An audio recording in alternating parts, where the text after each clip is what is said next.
င်္ဂလာပါရှင်ပညာရေးဝန်ကြီးဌာနအနေနဲ့နိုင်ငံတကာသင်ရိုးညွှန်းတမ်းတွေနဲ့တင် जा ပို့ဆောင်မဲ့ပုဂ္ဂလိကကျောင်း International School စုစုပေါင်း252ကျောင်းကိုတရားဝင်ဖွင့်လှစ်ခွင့်ပြုထားကြောင်း၎င်းတို့ရဲ့ website ဆောင်မျက်နှာကတဆင့်ကျောင်းအမည်စင်းနေနဲ့တကွထုတ်ပြန်ထားတဲ့ဆိုတဲ့သတင်းကိုတင်ဆက်ပေးပါမယ်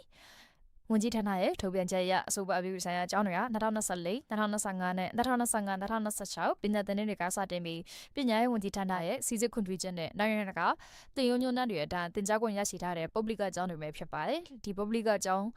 လောက်ကန်ခွင့်တက်တန်းကိုတော့9နှစ်အထိသတ်မှတ်ပေးထားတာဖြစ်ပြီးအကယ်၍9နှစ်ပြည့်မြောက်သွားရင်တော့လက်ထောက်လုပ်ထင်ရတဲ့အညီတက်တန်းထပ်တိုးရမှာဖြစ်တယ်လို့သိရပါတယ်။အခုဖွင့်လှစ်ထားရှိတဲ့ပုဂ္ဂလိက International School တွေထဲမှာရန်ကုန်တိုင်းဒေသကြီးအတွင်းဖွင့်ခွင့်